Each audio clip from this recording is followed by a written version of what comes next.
ওহে বালিকা, তুমি নির্বাচিত হয়েছ। নির্বাচিত? কিসের জন্য? তুমি কি বলছো? আমি তো কিছুই বুঝে উঠতে পারছি না। কে তুমি? আমি একটি জাদুর পাথর। যারা সৎ, নিরহংকার ও দয়াবান, একমাত্র তারাই আমাকে দেখতে পাবে, আর তারাই আমাকে ব্যবহার করতে পারবে। তুমি সৎ ও ভালো বলেই আমাকে দেখতে পেয়েছ, তাই তুমি আমাকে তোমার যে কোনো ইচ্ছে পূরণে ব্যবহার করতে পারবে। ও তাই, ঠিক আছে। তারপর ইলা জাদুর পাথরটি তুলে নেয় এবং ছোট্ট একটি পরীক্ষা করে।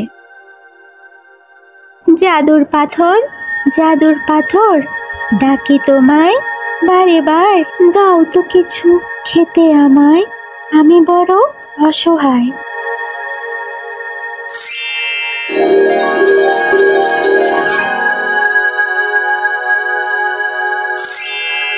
এত সব খাবার দেখে ইলা অনেক খুশি হয়। তোমাকে অসংখ্য ধন্যবাদ জাদুর পাথর, আমি অনেক ক্ষুধার্ত ছিলাম। খাবার শেষ করে সে পাথরটিকে ধন্যবাদ জানায়। তারপর পাথরটিকে নিয়ে গুহার বাইরে চলে আসে। ওহে বালিকা, তোমার আর কোনো ইচ্ছা থাকলে আমাকে বলতে পারো।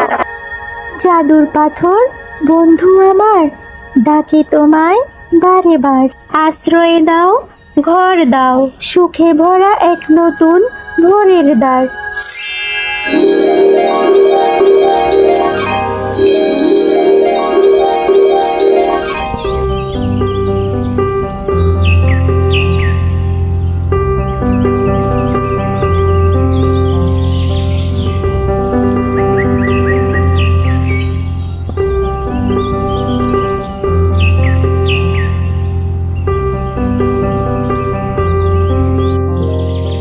তারপর ইলা ঘরে প্রবেশ করে।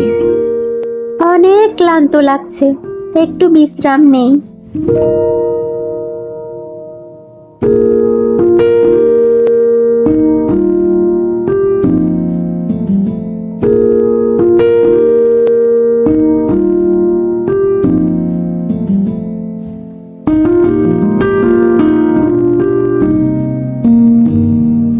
কিছুদিন পর ইলার বাবা শহর থেকে গ্রামে ফিরে আসে।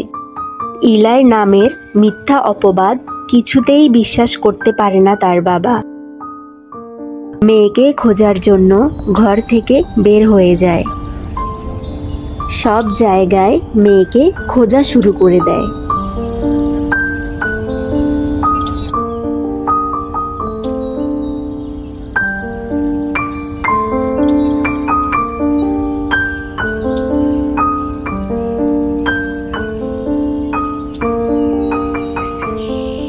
কিন্তু মেয়েকে কোথাও খুঁজে না পেয়ে পাগল প্রায়।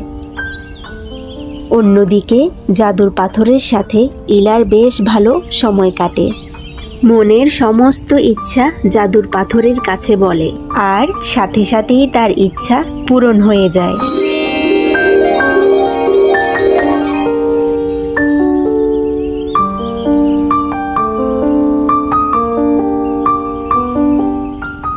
একদিন ইলা জাদুর পাথরটি নিয়ে জঙ্গলে ঘুরছিল। হঠাৎ সে দেখতে পায় এক বয়স্ক মহিলা অসুস্থ অবস্থায় রাস্তার পাশে শুয়ে আছে। অসুস্থতায় বৃদ্ধ মহিলা অনেক ছটপট করছিল। ইলা বৃদ্ধা মহিলার পাশে এসে বসে। তার মাথায় হাত বুলিয়ে দিতেই ইলা বুঝতে পারে তার অনেক জ্বর হয়েছে। অসুস্থ বৃদ্ধ মহিলাটির এই অবস্থা দেখে ইলা ভেবে পাচ্ছিল না যে কি করবে। একটু পর সে জাদুর পাথরকে বলে, জাদুর পাথর, বন্ধু আমার, ডাকি তোমায় বারে বার, অসুস্থকে করো সুস্থ, দূর করো সব দুঃখ ভার। কিছুক্ষণের মধ্যেই বৃদ্ধ মহিলাটি সুস্থ হয়ে ওঠে। তোমাকে অনেক ধন্যবাদ মা, আপনি এত অসুস্থ শরীর নিয়ে এখানে কি করছেন বুড়িমা? আপনার ঘর কোথায়? বৃদ্ধ মহিলা কষ্টভরা মন নিয়ে বলে, আমার ঘর থেকেও নেই মা, সন্তান থেকেও নেই আমার, সকলের কাছে বোঝা। আমি এক অভাগী, যে পরিত্যক্ত।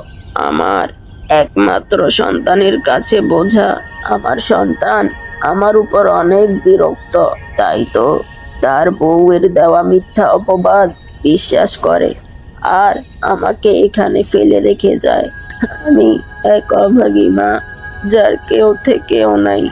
আহারে, কষ্ট পাবেন না বুড়িমা, দেখি আমি আপনার জন্য কিছু করতে পারি কিনা। তারপর ইলা জাদুর পাথরকে বৃদ্ধার জন্য একটি ঘর করে দিতে বলে আর এমন সুযোগ সুবিধা করে দিতে বলে যাতে বৃদ্ধার কখনো অসুবিধা না হয় আর বৃদ্ধা যেন সারা জীবন এখানে আরাম আয়েশে কাটাতে পারে। জাদুর পাথর সাথে সাথেই তা করে দেয়। বুড়িমা, এখন থেকে তুমি এখানেই থাকবে। তোমাকে ধন্যবাদ দিয়ে ছোট করব না মা, দোয়া করি যেন অনেক ভালো থাকো তুমি। তারপর ইলা বৃদ্ধ মহিলার কাছ থেকে বিদায় নিয়ে চলে যায়। কিন্তু হঠাৎ যেন তার মন অশান্ত হয়ে ওঠে। তার বাবার কথা খুব মনে পড়ছিল তার। দীর্ঘদিন ধরে সে তার বাবাকে দেখে না। তার বাবার জন্য খুব কষ্ট হচ্ছিল তার। তাই সে ঠিক করে সে তার বাবার কাছে ফিরে যাবে। অবশেষে ইলা তার বাবার কাছে ফিরে যায়। কিন্তু মেয়ের অনুপস্থিতি তাকে অসুস্থ করে তোলে। মেয়ে হারানোর শোক, ব্যথায় ও অসুস্থতায় কাতর প্রায়।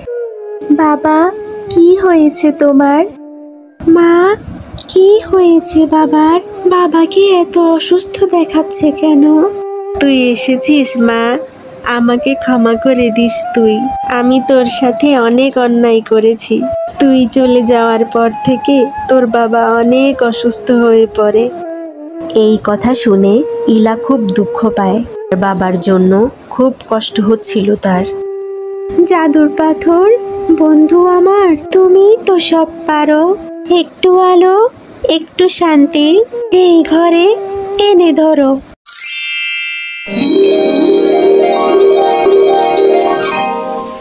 কিছুক্ষণের মধ্যেই ইলার বাবা সুস্থ হয়ে ওঠে। অবশেষে ইলার জীবনে সুখ শান্তি ফিরে এলো।